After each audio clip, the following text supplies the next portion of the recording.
Hello, everybody. Welcome in to the IDP Plus Mailbag Show. Um, Happy to be back with you guys. I know it's been quite a while since I've been able to join in and do this, but I'm happy to be back for what will likely be the final IDP Plus Mailbag Show of the offseason. Unfortunately, I got some work stuff coming up next week, and then we're back into the swing of the regular season. So we'll be back with not me, but someone will be back with the waiver wire show on Tuesdays, live stream there. I'm not sure who's covering that this year, but get some great content coming out there as we pivot from our off season advice to our in-season advice. Drafts are coming to a head right now. Everyone's in the thick of however many leagues they're doing, however many drafts they're doing. Feeling that myself and trying to get rankings updated regularly as news comes out. So with that, I'm Justin Frye at JFryDP on X. Go check out the new website, idpplus.com, and join the website. You can hop on the Discord server, get access to to our writers, to ask questions at any point.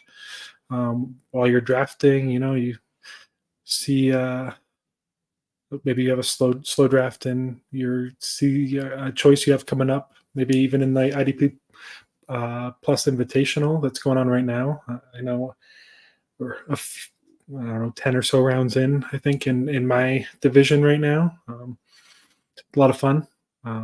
So you can get access to all our writers and get answers to questions. Maybe even if you're in the invitational, you can ask our writers who are in your division who they should draft. So a lot of fun over there. A lot of good conversations. Ask questions. So I'll get through as many as I can during the show, and shoot in your questions. We'll still be monitoring it, I assume, during the season. We can respond back or answer on Twitter, but mailbag at idpguys.org is the website or the email address. So with that, let's see.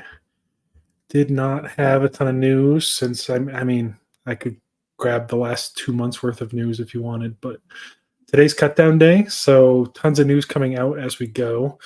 Hard to hit on all of it, but so far nothing huge coming out that I've seen.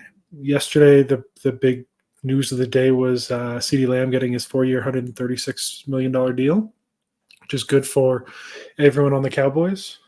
Good for Dak, good for Lamb, good for Cooks, good for Tolbert, good for Ferguson. So got no issues with drafting any of them at this point. I'm excited to see how that goes for them. Let me see. What do we have next? Talk a little bit about our partners over at Trophy Smack. It's draft season, folks. Get ahead of your game right now with Trophy Smack's gorgeous draft boards, complete with player stickers so deep you couldn't possibly need them all. And for the first time, Trophy Smack has an IDP expansion pack for all of us defensive nerds. Check out the link in the show notes and get yours today. All right, so the overview for today's show, I'm going to just try to hit on, with draft season, hit on some of my sleepers and some busts that I want to just get through to help give some good content for you guys that'll hopefully help you in your drafts. We'll start off on the sleeper side, the guys you can grab in your late rounds, and then we'll hop over after we hit on a bunch of names. We'll hop over and do some busts.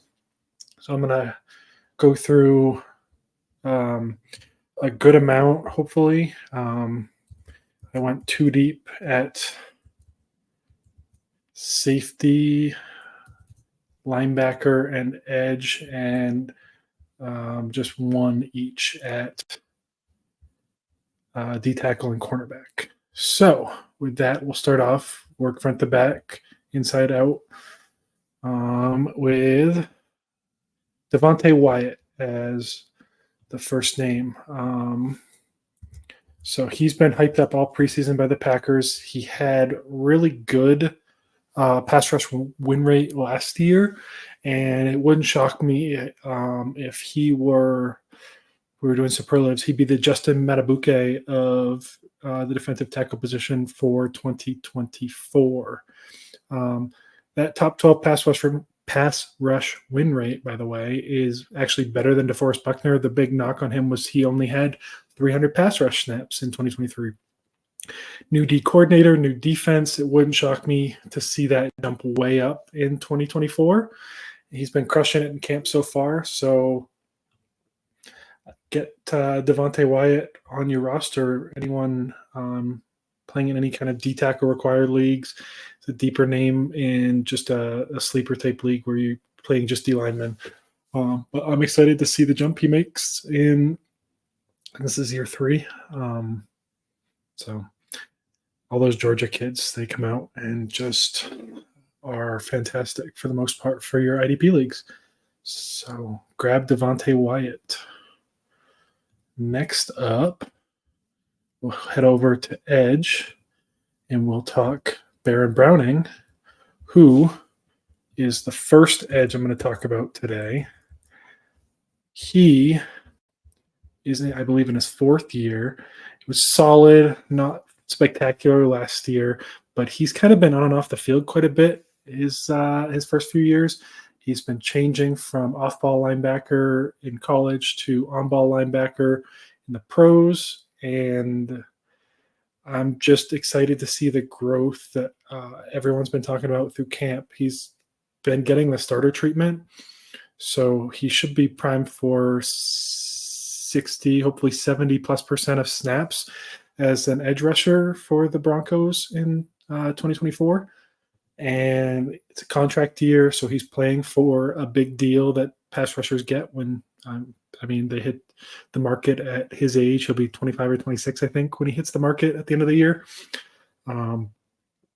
Everyone's been hyping him up at camp, and yeah, I wouldn't be shocked to see a new high in snaps, a significant jump in his pass rush grades, he was winning around 12%. But I wouldn't be shocked to see that jump up to 15, 16%. And you could potentially, if you get the snap count up there, get double-digit sacks out of him. Plus, with that linebacker background as well, off-ball linebacker, he's a solid run defender, should be able to set the edge with his size. The question with Browning has always just been what position is he best at versus is the talent there? Because everyone knows what an athletic freak he is. So excited to see him hopefully make a decent jump here in year 4. Another one to talk about is Josh Uche. Shouldn't need to say a ton on Uche. The big talking point here is with Matt Judon gone, there was really nobody in his way from him taking that role that Uche held that Judon held. On one side with Anthony Jennings on the other. The Patriots did not spend any draft capital on defensive edges. They did not spend any significant cash in the offseason on that position either. Keon White is more in the Dietrich Wise type mold where he's a bigger, probably 3-4 defensive end that they're going to play with Uche probably next to him. So they don't have a ton of pass rush guys, and Uche's pretty clearly the best one they have because he's the only one that's put up double-digit sack season. Anthony Jennings is a run defender first, not a pass rusher. And Barmore being on IR, likely to start the season with the blood clot issue. I'm buying up Uche wherever I need to in a deep league. You can throw him out there, especially in leagues where sacks are boosted up more so than tackles because he's never been a high volume guy. However, with Judon gone, the Patriots are really emphasizing getting their young players more opportunity.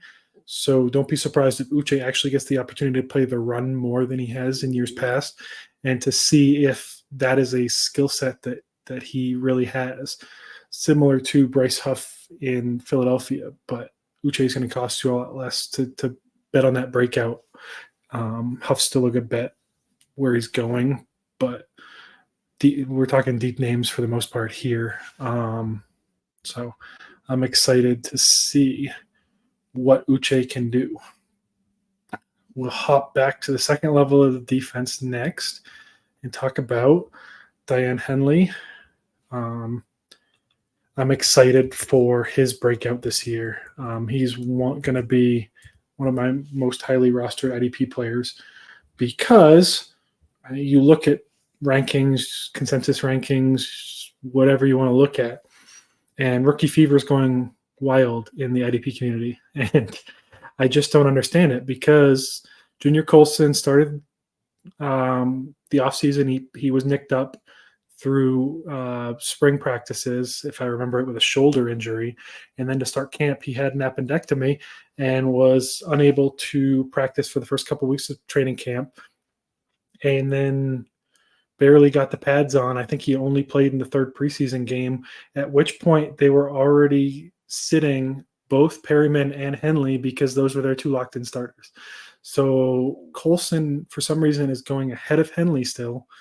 Just like I said, rookie fever. And I truly don't understand it because Henley was one of the Chargers' top graded players per PFF in their preseason action.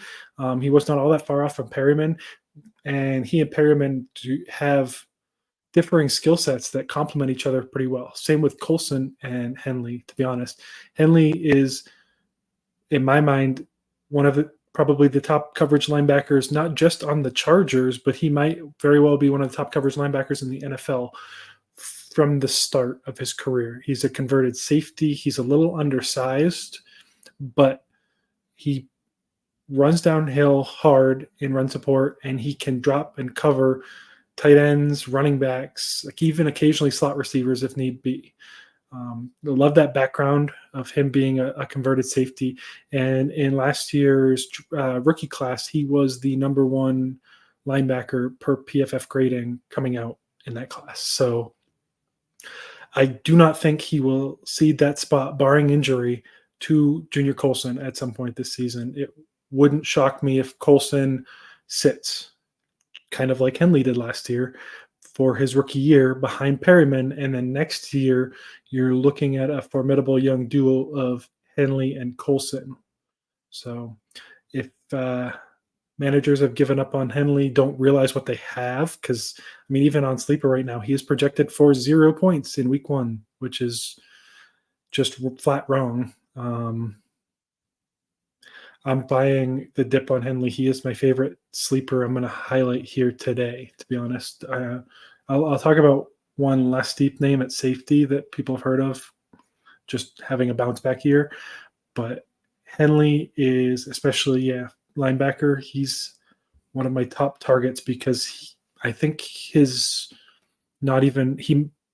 think Fantasy Pros consensus IDP rankings has him around linebacker 70. So apparently he is being drafted outside of linebacker 2 range if you were in a 32-man league. And what is that, linebacker 6 in a 12-teamer? That's just wrong in my mind. I don't want to start him week 1, but I also wouldn't be shocked if he proves very quickly that he is a starting caliber linebacker for IDP squads. The other guy, a little higher ranked, that we're going to talk about here is Terrell Dodson. Look, the Seahawks wanted to get someone better, I believe. However, they were unable to in the offseason. They planned to circle back to Jordan Brooks. Jordan Brooks took a deal to go elsewhere while they were trying to figure out their financial situation. And Henley broke out quite a bit last year. He had strong all-around metrics, both as a run defender and in the passing game per PFF. And it's his first time locked in as a top linebacker. He's pretty clearly the leader of the defense in Seattle this year, and he's kind of locked into that Roquan Smith role in that defense. He's wearing the dot. He's going to play every down, and he's not being drafted like it. It's been a little bit since I looked, but I think he was still in like the 40s for linebackers. I think we have him ranked a little higher, but it wouldn't shock me if he's still a value in many, many leagues just because of that. Nobody just seems to want to bet on the Seahawks defense. And even if they're as bad as they were last year, oh well, they could be trailing. They could see quite a bit of running between the Rams and the Cardinals and the Niners in their own division. Like all three of those teams are going to be able to run the ball against them. So lots of tackle opportunities there. He should put up by far the best season of his career. And I think he's likely to finish as a linebacker 2 in a 12-team league this year. And you're not paying anywhere close to that price for the most part on Dodson, unless you play in a league with my buddy who's a Seahawks fan. Shout out Shandon. Let's see. Next up, we'll drop back and we'll do a cornerback. Start with a slot guy because that's where I look for my cornerbacks is those nickel guys. And we'll talk about Mike Sainristil out of Michigan, the Commanders' second-round pick, who is getting the starter treatment in the preseason and barely playing despite being a rookie, second-round pick, I think. If I remember, he was a late second. What else is there to say? This guy can blitz. He's a very strong tackler, and he's playing in the nickel, so he's going to play the slot guys against these teams who are typically higher volume target earners. So he's going to get the opportunity in run support. He's going to get the opportunity to make some interceptions, probably blitz some because Dan Quinn likes to do that. I'm excited. I don't think it's out of the question that he could be this year's version of Brian Branch, where you're getting a young guy who's got all the talent that you want, and you're not paying that price for him right now, at least.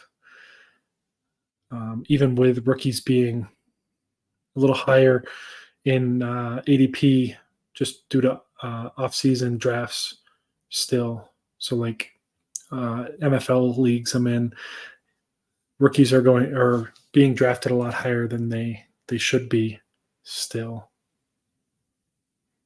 We'll hit on a question here real quick.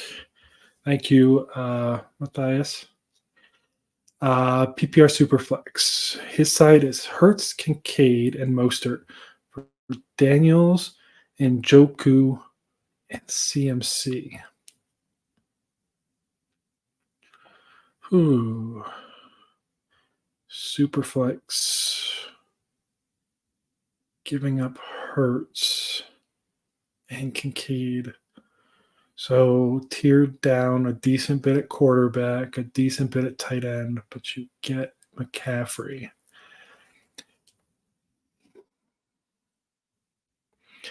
In a super flex league, I think I'm sticking with your side. I